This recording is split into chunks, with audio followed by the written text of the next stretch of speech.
in the golden age of exploration, when the world map was still full of blank spaces, a Dutch sailor named Abel Tasman embarked on a journey that would forever change our understanding of the globe. Born in 1603 in a small village in the Netherlands, Tasman was destined for a life far from the quiet Dutch countryside. His heart longed for the open sea, for the thrill of discovery, and for the promise of lands yet unknown. His story begins not with a grand royal commission, but with the powerful Dutch East India Company, or VOC.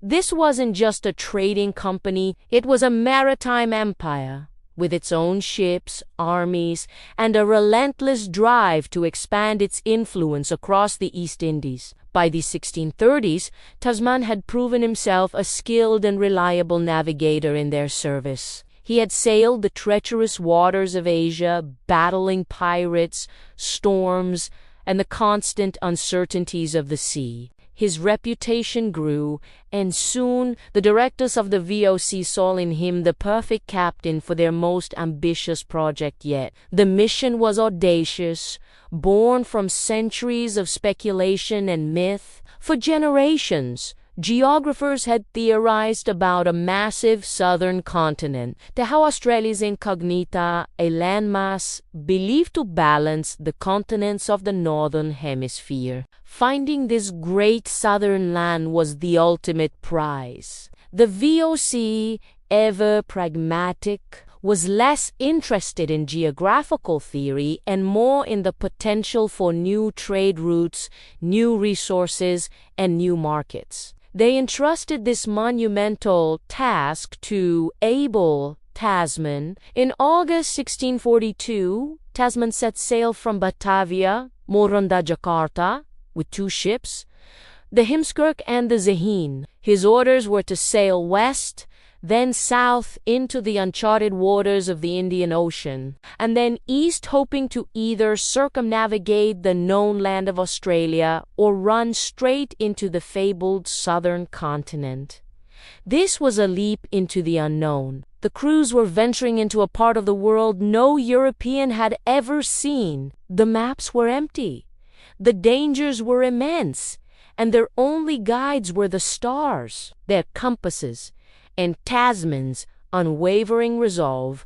Weeks turned into months. The ships were battered by the ferocious winds of the roaring 40s, the powerful westerly winds that circle the globe in the southern hemisphere. The cold was biting.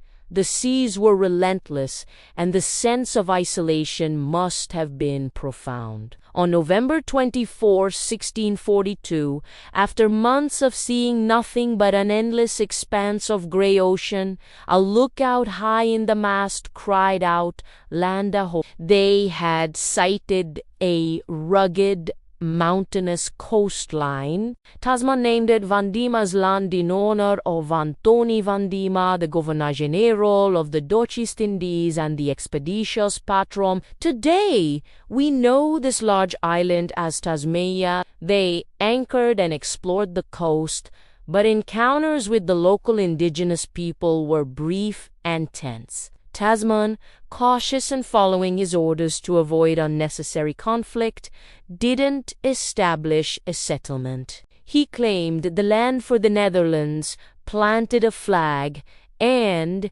after charting a portion of the coastline, sailed on. His mission was far from over. Pushing eastward, the Heemskerk and the Zeehan crossed a stretch of sea that would one day bear his name, the Tasman Sea. On December 13th, another landmass appeared on the horizon. It was the west coast of New Zealand's South Island. Tasman was the first European to lay eyes on this long, mountainous land. He called it Staten Landt, believing it might be connected to a landmass of the same name off the coast of South America, perhaps a part of the great southern continent. His initial interactions here were tragic. In a bay they named Murderers Bay, now known as Golden Bay, a conflict with the local Mbori people resulted in the deaths of 4 of Tasman's crew. This violent encounter left a deep impression on the expedition. Shaken, Tasman decided against landing again. He sailed north, charting the western coast of both the South and North Islands, proving that this was not a part of a larger continent but a new and distinct land. He never set foot on its shores.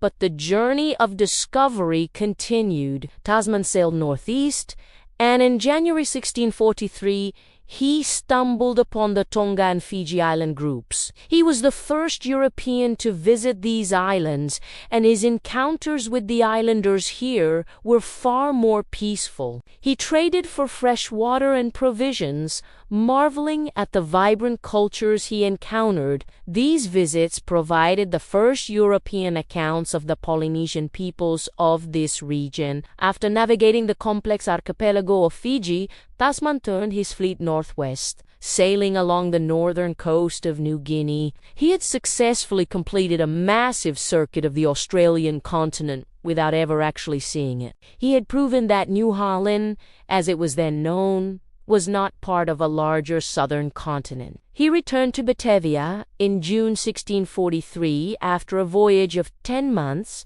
having sailed over 5,000 miles through some of the world's most remote waters. Upon his return, the reception from the VOC was lukewarm. While his geographical discoveries were staggering, he had put Tasmania and New Zealand on the map and charted vast new areas of the Pacific. He had not found the promised land of riches. He hadn't established new trade routes or found marketable goods. From the company's perspective, the expedition was a commercial failure. A second voyage was commissioned in 1644, this time to explore the northern coast of Australia and see if a passage existed into the interior. Tasman meticulously charted the coastline from the Gulf of Carpinteria westward, but he failed to find a Torres Strait, the passage between Australia and New Guinea.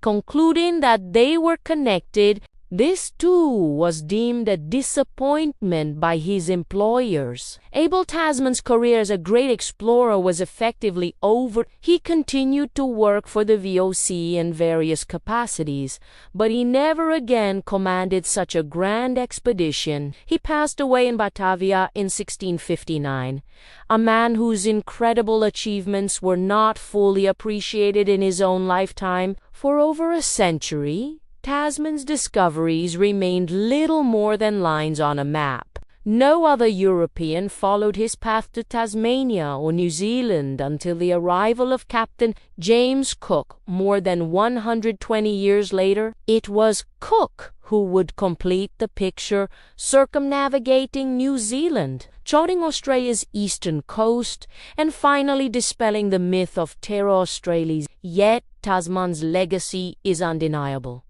He was a pioneer in the truest sense of the word. His voyages were masterpieces of navigation and seamanship. He opened up a vast new quadrant of the globe to European eyes. His name is etched on the map of the world he helped to draw. Tasmania, the Tasman Sea, the Tasman Glacier, and countless other features bear his name. His story is a powerful reminder that history is not always written by those who find gold or conquer empires. It is also written by those who dare to sail into the unknown, who face down fear and uncertainty, and who, through courage and skill, expand the boundaries of our world. Abel Tasman may not have found the riches his company sought, but he gave us something far more valuable, a more complete picture of our planet. His journey into the great southern mystery remains one of the most remarkable chapters